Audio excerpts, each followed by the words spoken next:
Yeah, it was a very tough match. I think playing her is always tricky, and especially here because the ball bounces so high. Her serves were bouncing way over my head, and I had a really tough time really getting into the rhythm at the start, and I managed to fight through and win that first set. I'm not sure how, but I guess just my running really got me through that, and I started playing some pretty good tennis in the third set, but before then it was really just a battle and a scramble. We saw Michael Mortensen is here with you, but I guess your dad's still doing off-court coaching. So, kind of, can you talk about that setup? Is he considered your coach now, or a consultant, or just? I think Michael and my dad work well together, and I think my dad knows a way to get things through to me in a faster way when I'm on court, and there's a 2-minute break, so it's that's how I feel best, and Michael comes in with some good inputs as well from the sideline. Like, sort of a weird question, but is that not like a language thing? I know Anna Ivanovic recently switched to getting a Serbian coach, and she said that she just likes being coached in Serbian. I think Bernard Tomic said the same thing. He's a Croatian coach now. He just likes being coached in Croatian. So is there any sort of like flair, like you grew up playing tennis in Polish? No, I actually grew up playing tennis in Danish, but I guess my dad has always been there, and he just knows the small things maybe to just tell me in one way that I just quickly can adjust and do, whereas maybe a new coach will take longer time to get me to understand the same thing that can be said in a second, really. So you have like key phrases he uses? Yeah. Like we don't obviously understand. He gets pretty animated sometimes during the Yeah, I guess, you only have, my dad in general is very animated when he talks, so that's nothing new, but I guess whenever, you only have that 1.5 minutes or 2 minutes, you just have to get things directed at you as quick as possible, and I just try to listen and take in whatever I can, and try and get that through into the match as well. How much do you guys look at, I think you played her last year and lost in straights, how much do you look back at that match the night before and kind of talk over what you're going to utilize on court? Not really, honestly, because first of all, that was in clay, and she played very well. I didn't play well at all in that match, and it's a new tournament, a new place, but I look at matches she's played this year more because this is recent, and then you just try and see a few key points. And are you doing that like on YouTube, like Googling clips, or? Yeah, well, usually actually my dad and Michael would look at the match, and then just because I didn't have it. Normally I like to go and watch a few games of my opponents play or watch on TV when they're playing, but it wasn't possible in the last match, so they would just look at clips on the internet really, and then give me some pointers. Caroline, a few players have been weighing in on how good their prep or bad their preparation was before coming into this event. So just checking in with you, how happy were you with your practice or preparation coming into here? My preparation has been great. It always is leading into these tournaments, and I just think this is the fun part of the year. And for me, I love these two tournaments, and I think it's can be a very long month if you don't do well and if you don't play, or if you're unlucky, and get a bad draw and you lose early. So that I think is the key motivation to keep playing well here. I think I saw you the other day running to site. Your dad was waiting for you with your bag. Is that something probably you can't do very often on tour?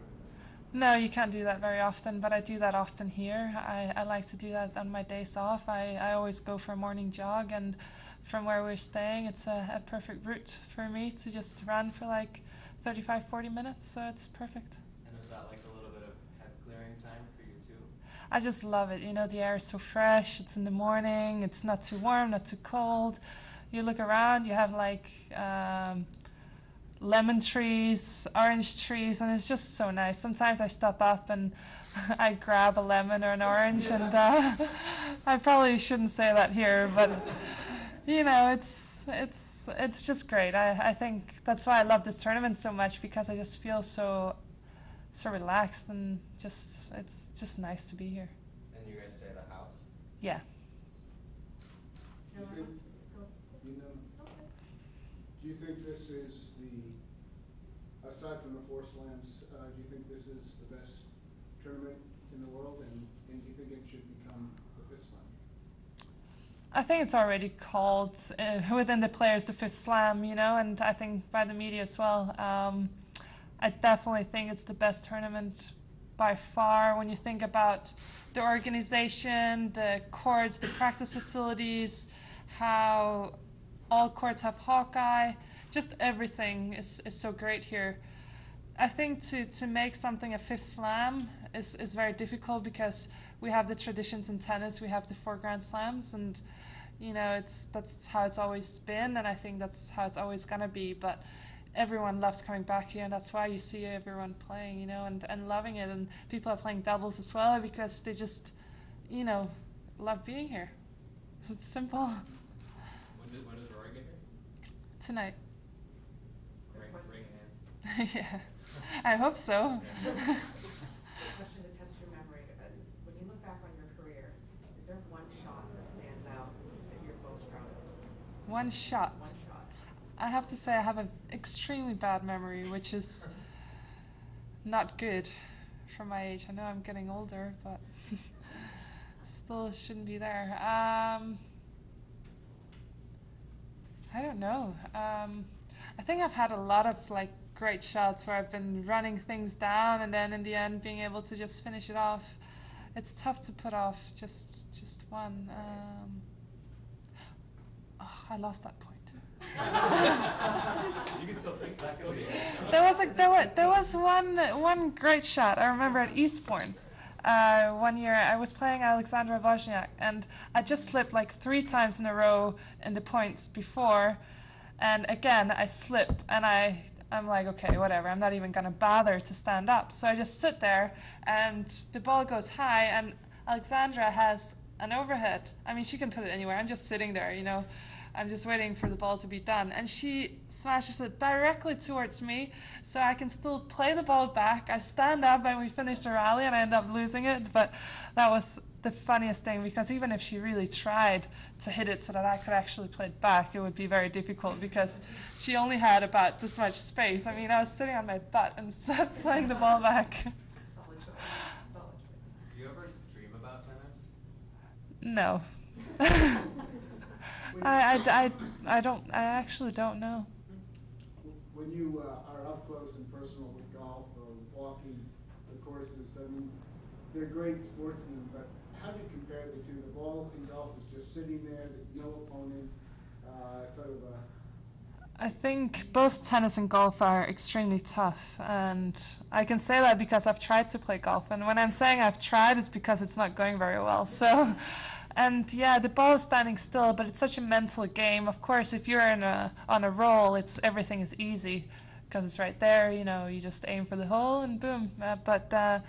You know, you don't have an opponent, but you have the golf course, and all of a sudden everything seems smaller, it seems tighter. You know, one bad shot can get you out in the bushes, and all of a sudden you do a triple bogey and you're, you know, out of the contention. And I think it's very tough mentally, and you have to be very patient. And patience, okay, I have patience on the tennis court, but when I'm playing golf, I do not have any patience. So Have you gotten madder at yourself on the golf course or the tennis court?